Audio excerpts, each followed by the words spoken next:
Student nurse വന്നിട്ടുണ്ടെങ്കിൽ എങ്ങനെ ഒരു രജിസ്റ്റേർഡ് നഴ്സ് സൂപ്പർവൈസ് ചെയ്യും, അല്ലെങ്കിൽ ഒരു സ്റ്റുഡൻറ് നഴ്സിന് എന്തെല്ലാം കാര്യങ്ങൾ ചെയ്യാൻ പറ്റും അവരുടെ പ്ലേസ്മെൻറ്റിൻ്റെ സമയത്ത് എന്നുള്ള കാര്യങ്ങളും ഈ ഒരു ഡെലിഗേഷൻ്റെ റെസ്പോൺസിബിലിറ്റി നിങ്ങൾക്ക് അറിയാമോ എന്ന് നോക്കുന്ന ഒരു ആപ്ലിക്കേഷൻ ലെവൽ ക്വസ്റ്റ്യൻ ആണ്. You can delegate medication administration to a student if ഒരു നേഴ്സിന് അവരുടെ വർക്ക് ചിലപ്പോൾ ഒരു ഓവർലോഡഡ് ആയിട്ട് വർക്ക് വരാം, ചിലപ്പോൾ തിരക്കായിരിക്കാം. അങ്ങനെ വരുന്ന സമയത്ത് നമുക്ക് നമ്മുടെ ടാസ്കിൽ ഡെലിഗേറ്റ് ചെയ്ത് മറ്റൊരാൾക്ക് നമുക്ക് കൊടുക്കാനായിട്ട് പറ്റും. ഓക്കെ, അപ്പോൾ അവർക്ക് നമ്മൾ ആ ഒരു ടാസ്ക് ഡെലിഗേറ്റ് ചെയ്ത് കൊടുത്തിട്ടുണ്ടെങ്കിലും അതിൻ്റെ കംപ്ലീറ്റ് അക്കൗണ്ടബിലിറ്റി ആ ഒരു നേഴ്സിനായിരിക്കും. ഓക്കെ, അപ്പോൾ ഓരോ ഓപ്ഷൻസ് ആയിട്ട് നമുക്ക് നോക്കാം.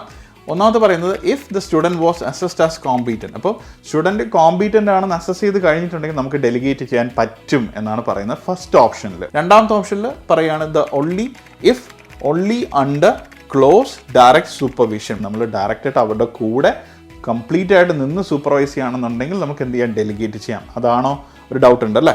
മൂന്നാമത്തെ ഓപ്ഷനിൽ എന്താ പറയുന്നത്, the patient has only oral medication. പേഷ്യൻറ്റിന് IV മെഡിക്കേഷൻസ് ഒന്നുമില്ല, ഓറൽ മെഡിക്കേഷൻസ് ഉണ്ടെങ്കിൽ സ്റ്റുഡൻറ്റിനെ നമുക്ക് എന്ത് ചെയ്യാം, ഡെലിഗേറ്റ് ചെയ്ത് കൊടുക്കാം. അതായിരിക്കുമോ? ദെൻ നാലാമത്തെ option none of the above. ഇതൊന്നുമല്ല, സ്റ്റുഡൻറ്റ് നമുക്ക് ഡെലിഗേറ്റ് ചെയ്യാനേ പറ്റില്ല. അതുപോലെ ഒരു സ്റ്റുഡൻറ്റ് നഴ്സിന് എന്തൊക്കെ ചെയ്യാൻ പറ്റും അവരുടെ പ്ലേസ്മെൻറ്റ് സമയത്ത് എന്നുള്ള കാര്യം അറിഞ്ഞിട്ടുണ്ടെങ്കിൽ മാത്രമായിരിക്കും ഈ ഒരു ആൻസർ നിങ്ങൾക്ക് കറക്റ്റായിട്ട് ചെയ്യാൻ പറ്റുക. ഓക്കെ, അപ്പോൾ ഇവിടെ ക്ലിയർ ആയിട്ട് വരുന്നൊരു ആൻസർ എന്ന് പറയുന്നത് ഞാൻ നേരത്തെ പറഞ്ഞ പോലെ ഒരു സ്റ്റുഡൻറ്റ് നഴ്സ് വന്നിട്ടുണ്ടെങ്കിൽ അവർക്ക് എത്ര കോമ്പീറ്റൻസി ഉണ്ടെന്ന് പറഞ്ഞാലും ഒരു കംപ്ലീറ്റ്ലി അണ്ടർ ക്ലോസ്ഡ് സൂപ്പർവിഷനിൽ മാത്രമേ അവർക്ക് മെഡിക്കേഷൻസ് അഡ്മിനിസ്ട്രേറ്റ് ചെയ്യാൻ പറ്റുകയുള്ളൂ. ഇനി അവർ ഏതൊക്കെ രീതിയിൽ കോമ്പീറ്റൻ്റ് ആണെന്നുണ്ടെങ്കിൽ പോലും നമുക്കൊരിക്കലും അണ്ടർ സൂപ്പർവിഷൻ ഇല്ലാതെ അവരെ നമുക്ക് ഒറ്റയ്ക്ക് വിടാനായിട്ട് സാധിക്കില്ല.